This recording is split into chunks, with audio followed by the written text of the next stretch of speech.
Hi everybody, my name is Larsen. Rhythm is much more important than the notes. This is true for jazz in general, but it's certainly true for comping. And the easiest way to learn some new comping rhythms is probably just to make some small patterns that you can repeat and then work on taking those rhythmical patterns or riffs through some chord progression. And in this video I'm going to show you 5 really great comping rhythms and how they sound, and I'm going to take each one of them through a blues in F. If you want to practice the 5 examples with me, then you can follow the links in the description of this video and then play along with me, and in that way really get them into your system. Because with a rhythm you don't really want to think about the notes you're playing, you just want to hear the entire phrase and get used to how that sounds, and in that way get it into your ears and into your playing. If you want to learn more about jazz guitar, improve the way that you solo, check out some interesting rhythms or chord voicings, then subscribe to my channel. If you want to make sure not to miss anything, then click the little bell notification icon next to the subscribe button.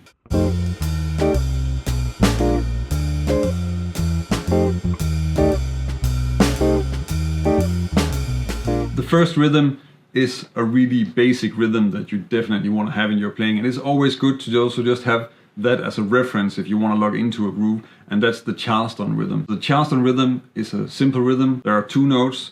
There's the first one is on the 1, and then if I play just with an F7 here, then first we have 1 on the 1, and then we have 1 on the 2 end, so that means the rhythm sounds like this: 1, 2, 3, 4, 1, 2, 3, 4, 2, 3, 4, 1, 2, 3, 4. So you want to practice it so that's easy to play. Maybe put on a metronome on 2 and 4. 1, 2, 1, 2, 3, 4.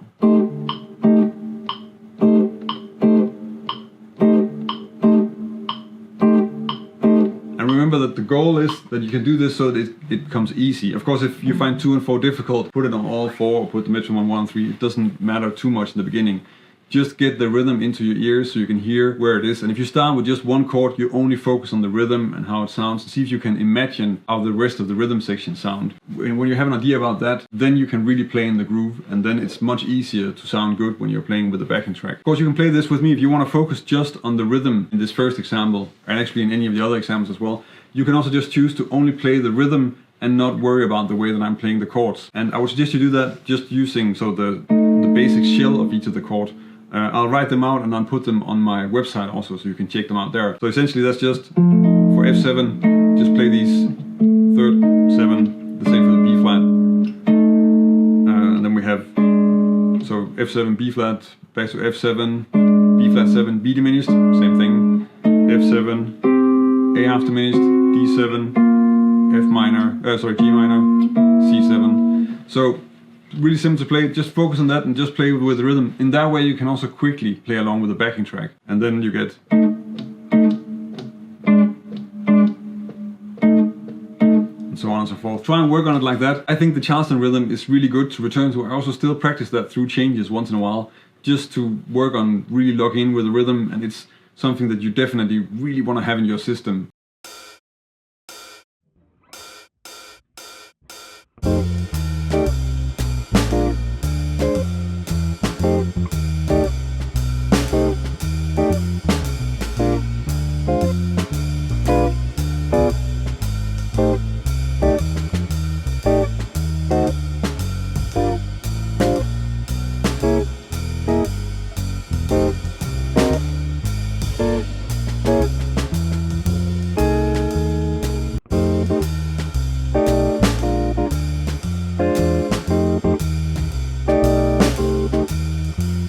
This second rhythm I've added because I think it's a nice way to have a rhythm that's sort of really pushing the harmony forward and really adding some energy in that way. So it's fairly simple on the 1, and on the 1 end I'm just stating the chord, so that's kind of simple. And then to pull things ahead, I have on the 3 end I have a long chord that's really moving things along, so we get 1, 2, 3, 4, 1, 2, 3, 4, 1, 2, 3. So that last part of the rhythm is really just pulling to the next bar and to the next chord. And that means that when the chords are changing, then we have this F7 that's really pulling us into the B flat. So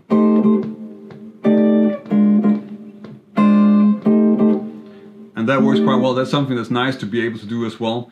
And you don't really have that with the Charleston rhythm, because that just sort of sits there and is a groove. And that's a little bit different.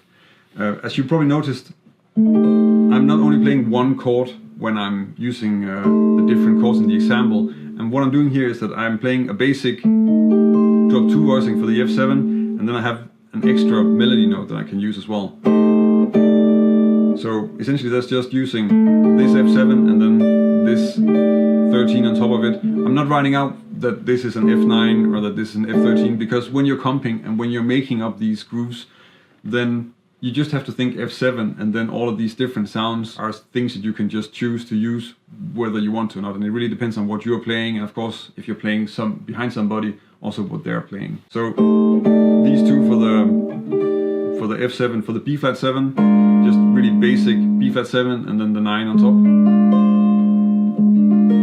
For the B diminished, I very often use inversions of the diminished chord because they're kind of easy to move around. That's just an easy way to do that. So everything is kept as practical as possible. Let's see, so for the A half diminished, well, I'm actually using the same as what I'm using for the F7. Just either this A half diminished or the A half diminished with an 11.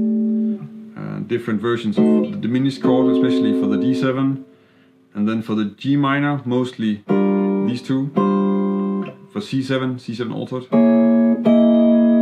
And then the turnaround is usually just this A7, this D7, this G minor 7, C7 altered, and then back.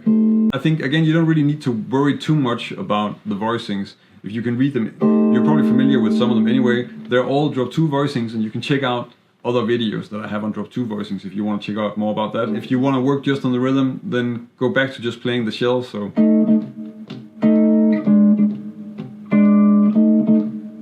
And then just work with that. That's already gonna give you a lot, and then you can always add your own melodies, which you have to do anyway, because once you start comping, you're gonna be mixing up these different patterns and just using different rhythms and improvising.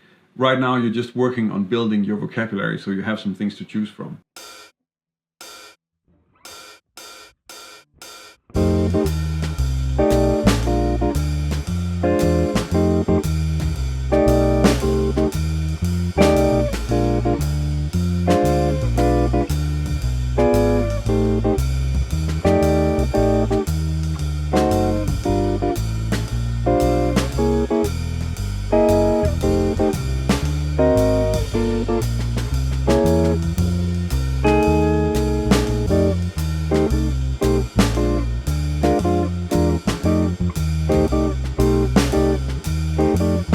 The third rhythm here is really a rhythm that's not so much used for accents and solos. This is something that you can, even though it's quite busy, actually get away with playing quite often behind a soloist, because most of the time you're just playing mostly downbeats, and it's kind of easy to play on for a soloist. It doesn't get in the way as much. What I'm tying the different bars together with here is really just the melody that I'm using, and it is a very simple melody. I'm still just using those 2 notes. So I'm first just playing on the 1, and then I'm really just going back and forth between this melody note and this one. So we have 1, 2, 3, 4, 1, 2, 3, 4, and then I'm just moving that through the progression. So on the B flat, 1, 2, 3, 4, 1. So that's the basic idea that's happening here. I'm changing it a little bit along the way because it's easier to get it to fit in other ways. When I get to the A half diminished, and also in the turnaround, of course, I have more chords per bar, so I need to make some changes there. But in general, I'm using the melody also, and that's also because it's easier to remember these rhythms if you have a melody. Rhythms are a little bit abstract, and melodies make a lot more sense. I'm used to thinking in melodies, and I'm using that to just internalize these rhythms.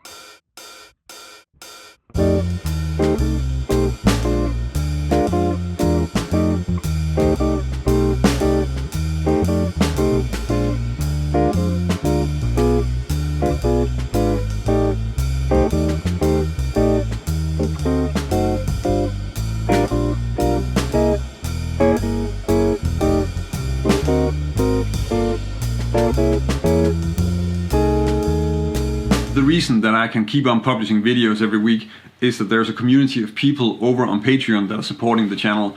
I'm very grateful for their support, And it's because of them that I can keep on making all these jazz guitar and music theory videos.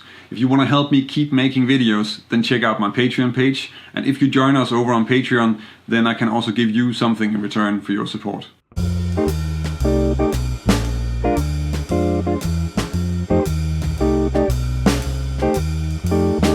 The first 3 examples that I used here are all just really securely laying down the 1, and that makes it a little bit easier to play them and also to hear them in the meter and in the bar. But you also want to have some rhythms that are really going to open up so that you don't always have to play on the 1. It's nice that you play on the 1, and you definitely want to be able to lay down a 1 and lay down a clear chord whenever that's called for, because that's an important part of comping, is also that you just support, well, the entire band, but especially the soloist, and really make things clear when that's needed. But at the same time, you also want to feel comfortable just playing on the offbeat, and also really knowing how to get that to sit in the groove. And this rhythm is really an example of that, because here I don't have a 1, I'm playing on the 1 end, and then I'm playing on the 3. The rhythm is like this: 1, 2, 3, 4.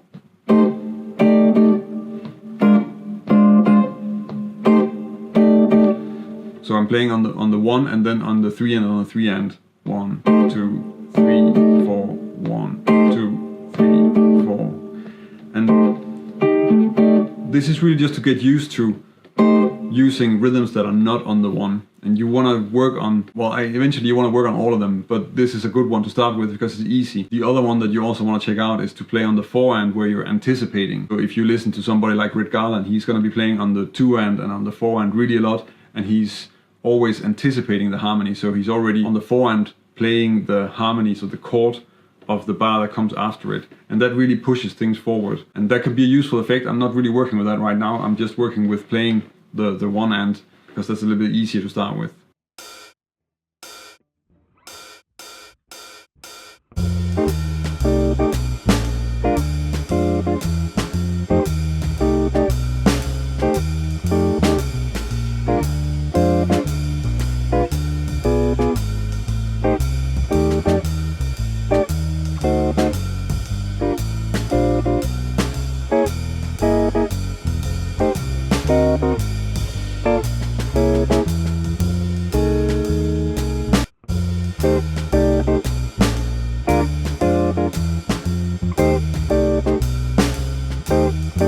When you're comping in an actual playing situation, then a big part of your job is also to respond to whatever's happening, both in the drums and certainly also with what the soloist is playing. And it's nice to have some rhythms that really lend themselves to be natural responses to what is happening. And I think this is a rhythm that's a good example of that, even though here I'm kind of using it, of course, because I'm moving it through the blues. I'm using it as a groove, and it works for that as well.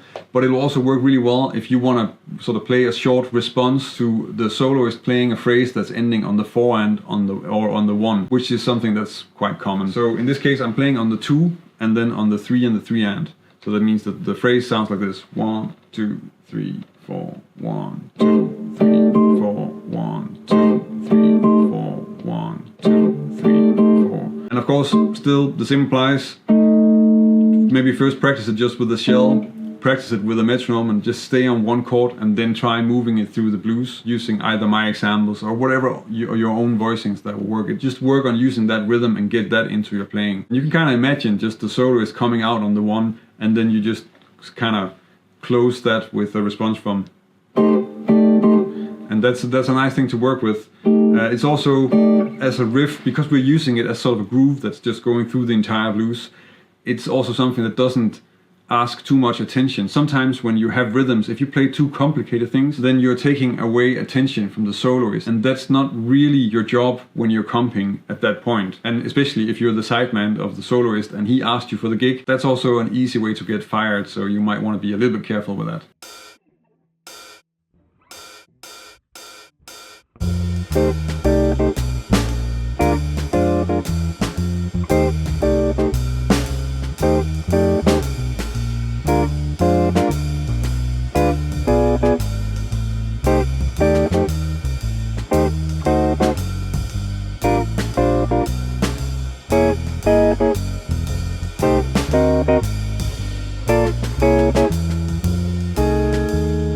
The chord voicings that I'm using in this video are all drop 2 voicings, as I already mentioned. And if you want to check out another video where I'm talking about how to use drop 2 voicings on a blues, and really create some interesting melodies in your comping, then check out this video where I'm applying drop 2 voicings to a blues in B flat. If you want to learn more about jazz guitar and this is the first time you see one of my videos, then subscribe to my channel. If you want to help me keep making videos, then check out my Patreon page. That's about it for this time. Thank you for watching, and until next time.